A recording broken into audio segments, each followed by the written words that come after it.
겨울 서점에 오신 것을 환영합니다. 저는 김겨울입니다. 그 어느 때보다도 헌법에 대한 관심이 높아진 것 같습니다. 제가 이전 영상에서 지금 다시 헌법이랑 법의 정신을 같이 읽고 있다고 말씀을 드렸잖아요. 헌법에 대한 이야기를 오늘 좀 해보려고 합니다. 근데 제가 헌법을 평가하거나 해설하거나 그럴 만한 위치에 있는 것 같지는 않고요. 책에 대한 이야기를 오늘 조금 중점적으로 해보려고 합니다. 일단은 제가 왜 지금 다시 헌법이라는 책과 함께 읽을 책을 법의 정신으로 골랐는지 먼저 말씀을 드려야 될 것 같아요. 참고할 수 있는 책은 정말 많습니다. 예를 들어서 플라톤, 아리스토텔레스, 마키아벨리, 정말 많은 학자들의 책을 참고를 할 수 있고, 제가 왜 몽테스키우의 책을 읽고 싶었냐 하면 저의 조건 첫 번째는 근대 철학자의 책을 읽고 싶다는 거였고요. 두 번째는 법의 정신에 대해서 다룬, 그러니까 법이라는 것의 철학적 기반을 다룬 책을 보고 싶었다는 이유. 그리고 세 번째로는 권력의 분산 이야기를 한 철학자의 책을 좀 읽고 싶었어요. 그래서 몽테스키우의 법의 정신에 나타난 어떤 근대법의 정신, 그리고 권력 분립이라는 그런 원리에 대해서 조금 다시 읽어보고 싶다는 생각이 들어서 고르게 됐고요. 먼저 말씀드리자면 책이 진짜 재미가 없습니다. 재미없어요. 저 때문에 제가 지난번 영상에서 말씀을 드리는 바람에 이 지금 다시 헌법이랑 법의 정신을 같이 사신 분들이 계세요. 저한테 연락을 주셨는데 참 죄송하게도 법의 정신은 다 못 읽으셨죠? 되게 잘 안 읽히고요. 뒤에 보면 진짜 시시콜콜한 얘기가 되게 많이 나옵니다. 좀 참고할 만한 부분을 먼저 배경 지식 같이 말씀을 드리고 지금 다시 헌법이라는 책에 대해서 말씀을 조금 더 드리겠습니다. 그러면 근대 철학자인 몽테스키우는 도대체 법을 무엇이라고 생각을 했느냐? 이 책에서 몽테스키우는 법을 인간 이성이라는 정의를 내립니다. 저는 이게 굉장히 중요하다고 생각을 하는데요. 중세는 신의 시대죠. 그리고 근대는 다시 인간의 시대로 돌아오는 과정이 되는데요. 거기서 가장 중요한 수단이 인간의 이성입니다. 그렇죠? 그런 면에서 몽테스키우가 말하는 법도 인간의 이성이라고 정의를 내린 겁니다. 몽테스키우는 기본적으로 자연법과 실정법이라는 개념을 나누는데요. 자연법은 쉽게 말해서 자연 법칙이에요. 과학 법칙, 그렇죠? 우리가 거스를 수도 없고 따라갈 수밖에 없는 과학 법칙이 이쪽에 있고, 이 과학 법칙을 따르는 인간은 물질적 존재로서의 인간이라는 거죠. 그런데 이쪽에 실정법이 있습니다. 이 실정법을 따르는 인간은 어떤 사회적 동물, 또 이성적 동물로서의 인간이 이 실정법을 만들고 변경하고 또 이 법을 따른다고 몽테스키우가 보고 있어요. 그래서 인간이라는 것은 어떤 물질적인 존재인 동시에 이성적인 존재라는 거거든요. 이러한 부분이 아니고 인간의 이성으로 만들어서 우리가 지키는 그런 부분을 법이라고 몽테스키우가 규정을 하고 있습니다. 그래서 몽테스키우는 이러한 법의 개념을 내린 후에 지금까지 있었던 또 존재 가능한 여러 가지 정체를, 그러니까 정치 체제를 이야기를 하는데요. 민주정 및 공화정체라든가 군주정책, 그쵸? 또 전제정책, 이러한 정체의 구분은 사실 옛날에 플라톤의 국가나 아리스토텔레스의 정치학 이런 데에도 다 나오는 정체의 구분들이에요. 어떤 정체가 더 좋다고 생각했는지는 철학자마다 다르지만 그러한 정체의 구분 자체는 이제 옛날부터 존재를 했던 것인데요. 사실 옛날 그리스 철학자들의 경우에는 당시 폴리스들이 도시국가이기 때문에 굉장히 규모가 작고요. 그렇기 때문에 지금 혹은 근대 국가에 적용하기 약간 어려운 측면이 있기는 있어요. 하지만 본질적인 부분에서는 비슷한 설명을 하고 있고요. 몽테스키우도 이러한 정체의 구분에 따라서 각 정체가 어떻게 정의되고 그 정체에서 가장 중요한 덕목이 무엇인지, 또 그 정체 하에서 법이 어떻게 만들어져야 되는지에 대해서 이야기를 하고 있습니다. 그 과정에서 삼권분립 이야기가 드디어 나오게 되는데요. 이 삼권분립 이야기가 나오는 챕터의 이름이 뭐냐면 국가 조직과의 관계에서 정치적 자유를 형성하는 법이라는 챕터 안에 이 삼권분립 이야기가 나옵니다. 다시 말해서 삼권분립이라는 개념이 등장한 것은, 그러니까 근대 시민이 국가와의 관계에서 어떤 국가 조직으로부터 정치적 자유를 보장받고 정치적 자유를 확보할 수 있는 어떤 환경을 만들기 위한 배경으로서 제시가 됐던 거죠. 그래서 몽테스키웨가 뭐라고 얘기를 하냐면요. 민주정체 하에서의 자유란 법이 허용하는 모든 것을 할 수 있는 권리다 라고 이야기를 합니다. 그럼 이 법을 누가 만드느냐? 입법자들이 만들죠. 그럼 민주정체 하에서 입법자들은 국민의 대표, 단체로서의 국민이 만든다고 이 책에서는 얘기를 하는데, 다시 말해서 그 입법권을 가진 대표자들이 법을 만든다는 거죠. 이 법을 적용하는 재판관이 입법부와 어떤 행정부와 분리가 되어 있지 않다면 권력을 지나치게 남용하게 된다라는 말을 몽테스키웨가 하고 있고요. 집행권은 군주의 권한이라고 번역을 하고 있는데, 지금 이제 현대 국가에선 대통령이 되겠죠. 결국은 시민들의 어떤 자유를 보장하고 기본권을 보장하기 위한 어떤 장치라고 볼 수 있는데요. 이러한 기능을 가장 중요하게 수행하는 것이 한 국가의 헌법이죠. 그래서 재미없는 책 얘기는 그만하고 지금 다시 헌법에 대해서 조금 말씀을 드리겠습니다. 이 책이 바로 제가 전에 보여드렸던 지금 다시 헌법이라는 책이고요. 차병직, 윤재왕, 윤지영 이 세 분이 쓰신 헌법 해설서라고 볼 수 있습니다. 헌법 주석서라고 하는 게 조금 더 맞겠네요. 일단 헌법이라는 것은 근대 국가의 상징이라고 할 수 있을 것 같습니다. 이 책에서 헌법을 뭐라고 규정하고 있냐면요. 국가기관과 국가의 주인인 국민 사이의 관계를 밝힌 법이다 라고 헌법을 규정을 하고 있어요. 나라의 주인인 국민이 헌법을 만드는 거고요.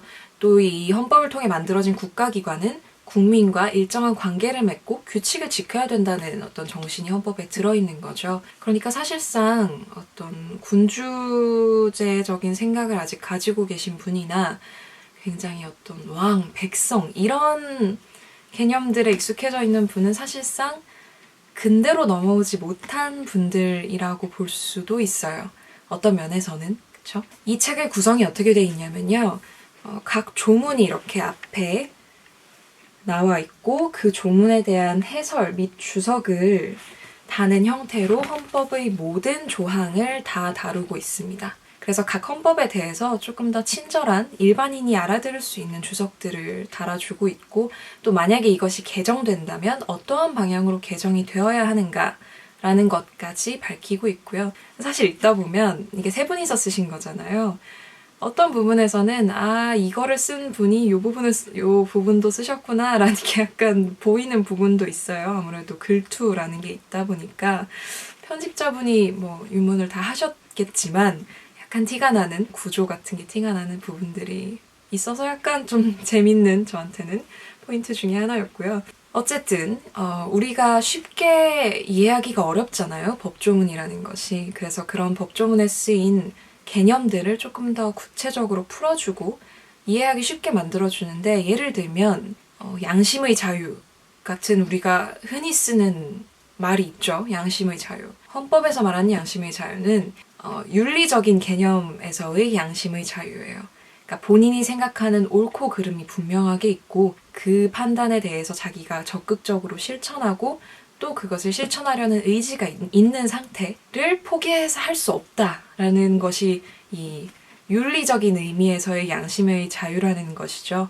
이러한 해설들을 붙여주고 있고요. 이 책에서 재밌었던 내용 몇 개를 조금 꼽아보려고 해요. 일단은 헌법 1조에 대한 내용인데요. 우리나라 헌법 제1조 너무 유명해졌죠, 이제. 대한민국은 민주공화국이다. 그렇죠? 이 헌법 제1조 1항이 나라마다 다를 거 아니에요.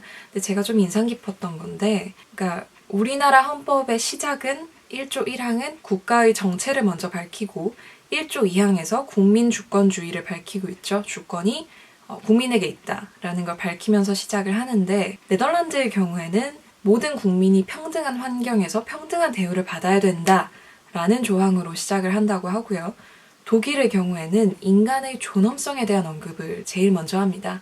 저는 이게 맞다고 생각을 하는데요. 물론 헌법이라는 것이 앞서 말씀드렸듯이 국가기관과 국민의 관계를 밝힌 법이기 때문에 민주공화국이라는 정체를 먼저 밝히는 데에는 아무런 문제가 없죠. 근데 어떤 독일의 1조, 그러니까 인간의 존엄성은 그 누구도 침해할 수 없고 국가는 이것을 보장해야 한다라는 이 조항이 굉장히 소중하게 느껴졌는데요. 그 이유 중에 하나는 제가 두 번째로 또 재미있다고 생각하는 것 중에 하나인데요. 바로 언어 선택의 문제입니다. 우리나라 헌법에서는 국민이라는 말을 쓰고 있어요.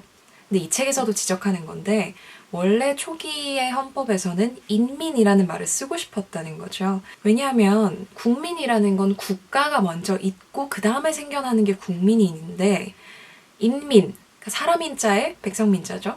인민이라는 말은 자연 상태에 존재하는 인간 그 자체, 어떤 천부인권이 존재하는 인간 자체를 인민이라고 부른다는 거죠. 그러니까 국민이라는 말을 우리는 쓰고 있지만 사실은 국가는 개인을 위해서 만들어진 것이기 때문에 인민이라는 말을 쓰는 것이 저는 맞다고 생각을 해요. 당시에도 굉장히 치열한 논쟁이 있었는데 인민이라는 말이 채택되지 않은 이유는 당연히 북한 때문이고요. 아까 말씀드렸던 독일 헌법에서 인간의 존엄성을 먼저 언급한 것 역시 저는 그것이 어떤 인민에 대한 어떤 인간이라는 존재에 대한 존중을 먼저 보여주고 있다고 생각을 해서 저는 되게 인상 깊게 느꼈다는 거고요. 이 언어 선택의 문제라는 것이 굉장히 별것 아닌 것 같지만 중요한 문제예요. 왜냐하면 법이라는 건 결국 언어거든요. 아까 몽테스큐에가 법은 인간 이성이다라고 얘기를 했잖아요. 인간의 이성은 오로지 언어로만 작동할 수 있고 언어로만 표현되고 언어로만 소통될 수 있어요. 그렇죠? 법이라는 건 결국 언어거든요. 이 언어로 만들어 올린 체계고 우리가 언어로 만든 규칙이에요. 그렇죠?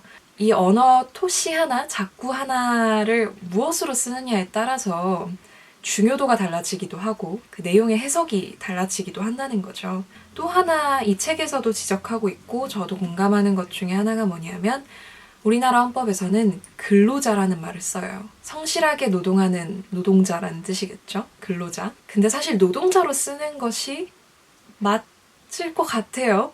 이 책에서도 지적을 하고 있고 근면 성실하게 일하는 노동자만 노동자의 권리를 얻을 수 있는 게 아니잖아요. 노동자는 다 그냥 노동자면 노동자죠. 그렇죠? 그러니까 어떤 가치 판단이 들어간 단어라는 거고요. 근로자라는 것 자체가 노동자라는 말을 쓰지 못한 것 역시 북한 때문이죠. 이 헌법에서 언어를 얼마나 중요하게 생각을 하냐면 맞춤법이 틀려도요. 그걸 그대로 공표해요. 그리고 그대로 씁니다. 그러니까 띄어쓰기가 틀린 게 있대요. 그 띄어쓰기가 범위 안에서라는 단어가 있는데 범위 띄고 안에서가 맞잖아요. 근데 범위 안에서라고 붙여서 썼다는 거예요.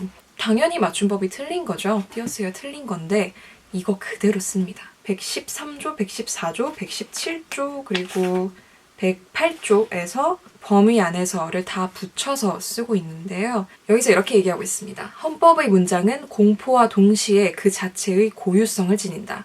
따라서 어휘의 사용이나 맞춤법에 오류가 있어도 그대로 표기된다.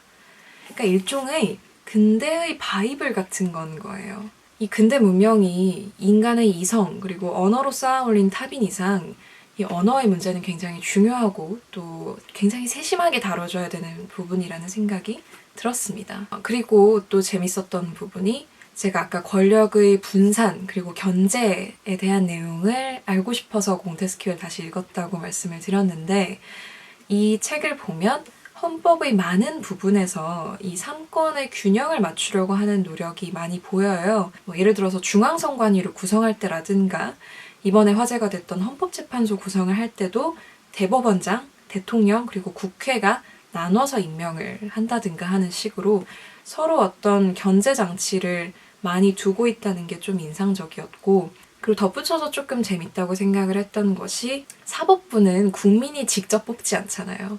그러니까 국민으로부터 직접 권력의 정당성을 확보하지 못하는 어떤 기구이기 때문에 입법부와 행정부를 통해서, 그러니까 입법부와 행정부는 국민이 뽑기 때문에 국민으로부터의 정당성을 확보할 수 있잖아요. 이 국민의 정당성을 확보한 두 기관을 통해서 간접적으로 국민으로부터의 어떤 권력의 정당성을 획득한다는 설명이 있었어요. 그 부분이 조금 또 재밌었던 부분입니다. 네, 오늘 뭐 최대한 짧게 하려고 막 빨리 달렸는데 이게 편집을 해봐야 되겠지만 별로 짧게 나올 것 같지는 않네요. 요새 개헌 얘기가 많이 나오잖아요. 뭐 대선 전에 하느냐 후에 하느냐. 오늘 또 보니까 뭐 개헌에 합의를 했다 뭐 이런 뉴스가 뜨고 개헌 얘기가 계속 나오죠. 제가 앞서서 말씀드렸듯이 헌법이라는 것이 언어로 조탁한 굉장히 섬세한 어떤 근대 국가의 바이블과 같은 존재고 그렇기 때문에 굉장히 세심하게 접근을 해야 된다는 생각은 들어요. 그 헌법 조문들에 대해서 그 굉장히 섬세한 결을 좀 느껴볼 수 있는 책이 아닌가 싶고요. 그래서 이런 개헌 논의를 맞이해서 결국 투표를 해야 되는 우리가 조금 헌법에 관심을 가져보는 게 좋지 않을까라는 생각으로 책을 권해드립니다. 이 책의 한 줄 평은 헌법 제1조 1항과 1조 2항으로 하겠습니다. 대한민국은 민주공화국이다. 대한민국의 주권은 국민에게 있고 그 모든 권력은 국민으로부터 나온다. 오늘 영상은 여기까지입니다. 다음 영상에서 뵙겠습니다. 또 오세요.